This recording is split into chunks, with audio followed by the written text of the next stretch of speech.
एक गरीब मोची अपनी छोटी दुकान में जूते सीते हुए सोच रहा था कि काश उसकी किस्मत बदल जाए। अचानक जंगल में उसे एक रंग बिरंगी चिड़िया दिखी, जिसकी आंखों में जादुई चमक थी। चिड़िया बोली, अगर तुम मुझे पिंजरे में डालोगे तो मैं चुप हो जाऊंगी, लेकिन अगर मुझे आजाद छोड़ोगे तो रोज तुम्हें एक राज बताऊंगी। मोची ने लालच में आकर चिड़िया को आजाद छोड़ दिया। अगले दिन चिड़िया आई और उड़ान भरते हुए बोली, तेरे घर के पीछे मिट्टी में सोना दबा है। मोची की आंखें उम्मीदों से चमकती हैं। घर के पीछे मिट्टी में खुदाई करने से सोने के सिक्के और गहने निकल रहे हैं। मोची ने मिट्टी खोदी और सचमुच वहां से ढेर सारा सोना निकला। मोची समझ गया कि असली दौलत कैद करने में नहीं, बल्कि आजादी देने में है।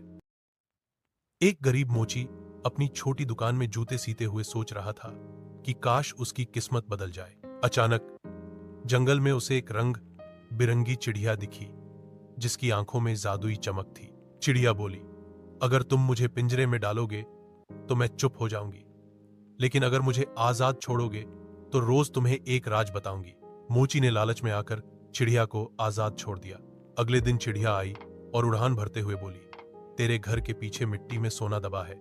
मोची की आंखें उम्मीदों से चमकती हैं। घर के पीछे मिट्टी में खुदाई करने से सोने के सिक्के और गहने निकल रहे हैं। मोची ने मिट्टी खोदी और सचमुच वहां से ढेर सारा सोना निकला। मोची समझ गया कि असली दौलत कैद करने में नहीं, बल्कि आजादी देने में है।